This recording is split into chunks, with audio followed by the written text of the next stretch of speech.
Treasury is here with us. Good to see you. Thanks very much indeed for joining us. Let's talk about this 15-year-old boy that was stabbed in a school in Sheffield to start with. Harvey Wilgus, your reaction?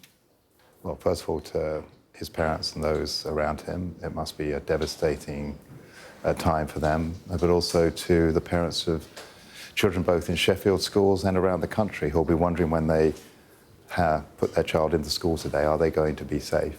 And will they be able to be reassured every day that their child is safe? And sadly, we have to move on to Nottingham as well. Baldo Calocane, the report into what he did when he did bloody rampage in the triple killing in Nottingham. Only part of the report will be published, we're told, by NHS England to protect his privacy. Thoughts on that? Well, it's hard, isn't it? I think parents in these circumstances really do want the full picture. On any tragic circumstance, people just want more. They want to know that they've turned over every stone, they've looked at everything. And I do hope in this instance the Wes Street team will be engaged. Obviously, the NHS have made their judgment based on the rules as they see it.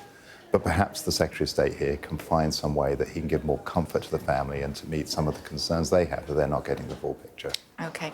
Who do you think Keir Starmer should side with when it comes to tariffs? The EU or America? Well, he should side with Britain.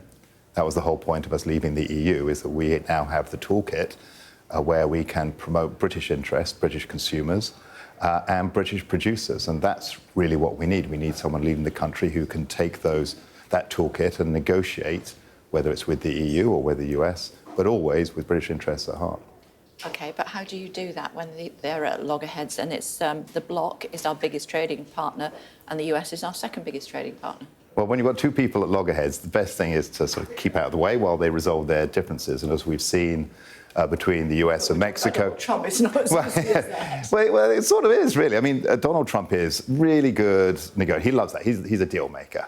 And, you know, we can pick up information every day. Like, he had the tariff threat to Mexico.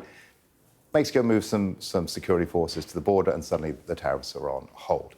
President Trump, said that the EU was a big problem. The UK, he could probably sort it out. The British Prime Minister decides that's the day he's going to go and say we want to get closer to the EU. That's not sending a very good signal to the US As you know, president. these things have been measured, organised months in advance. Well, they are, but, you know, also you've got to use your nous a little bit. And yeah, but then you snub the UK, the EU. Well, I'm not sure it's about snubbing. I mean, he didn't say anything yesterday. He went to the EU. We're supposed to have some defences. He said to keep out of the way. I'm saying he went to the EU. I would have kept out of the way. But he went to the EU, apparently to do a defence and security pact. Didn't do any of the sort. He just went all the way and had dinner and came back on that day. I think the problem that we've got with Sir Keir Starmer is he's just not a good negotiator. We've seen that in his public sector pay deals, just handing over money with nothing in return. We've seen it with the Chagos Islands. We've really got some serious questions to ask. You rightly said, Ms. Burley, we have with the US... Well, I like you calling Ms. Burley. You can come again. With the US and the EU at loggerheads, we really need strong, firm leadership with someone who can see a path for our country, what's in our best interests. And that's what Sir Keir Starmer should be based on. I've no doubt that behind the scenes, he's got some interesting ideas about what he wants to do. I think it's the judgment in the moment that's lacking. Timing was difficult for him, and I'd just go back to this point. That dinner would have been in the diary for months, so he would have had to go, otherwise the EU would have seen him as snubbing them. And negotiations are always done better face-to-face, so we don't know what he said. But he didn't do anything. We don't know that. But, well, may not have told us because it's not a good time to do that. Well, maybe. Playing into your hands. Who knows? I would have thought that if he said, I think it's important to do a reset, I want to have a defence and security pact, I'm going to go to Brussels, you'd have expected you to come back with a little bit more than a well-fed dinner. OK. Reform has topped a Sky News and YouGov poll for the first time, edging Labour into second place, and you are in third. Oh, dear. It's tough. It really is tough. And you know, usually when governments come in, you know, Tony Blair, David Cameron, there's a period of a honeymoon and people say, oh, it's nice to have, we've got rid of that lot. It's nice to have a new lot in.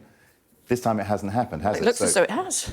Well, Sir Keir Starmer this time has gone down. I mean, the opinion poll has gone down since the election, not talking about you guys. No, I'm coming to that. But because it's a context, right? So people are very frustrated. They were very frustrated with the Conservative Party ahead of the election. That's why the Conservative Party ended up with its worst result. Now under new leadership, clearly we've got to learn lessons. That's what Kemi Badenoch has said. And it takes time for us to restore trust with the British public. But the public now have seen the new government. They're very frustrated. They think that Rachel Reeves is out of her depth. They think that Keir Starmer is a bit all over the place. They're very frustrated. They're not yet ready to say, we can see the Conservatives under new leadership are setting a new direction. Yeah, they're equally frustrated with you to the extent where you're now third in the polls. Yeah. When was the last time you were ever third in the polls? I think it was last week, wasn't it? But, I mean, there is this time. Glad you see it as light-hearted, but no, I don't see it as light-hearted, but I do see a difference. I can understand why, and obviously all MPs, like all MPs, we go and talk to our electorate, and people really are frustrated, and they thought that they were going to get some positive government after election, get rid of the Conservatives and get some positive governing. And what they found is actually governing is difficult, and this lot aren't really doing a very good job. So people are very frustrated. And that's what the opinion polls are expressing.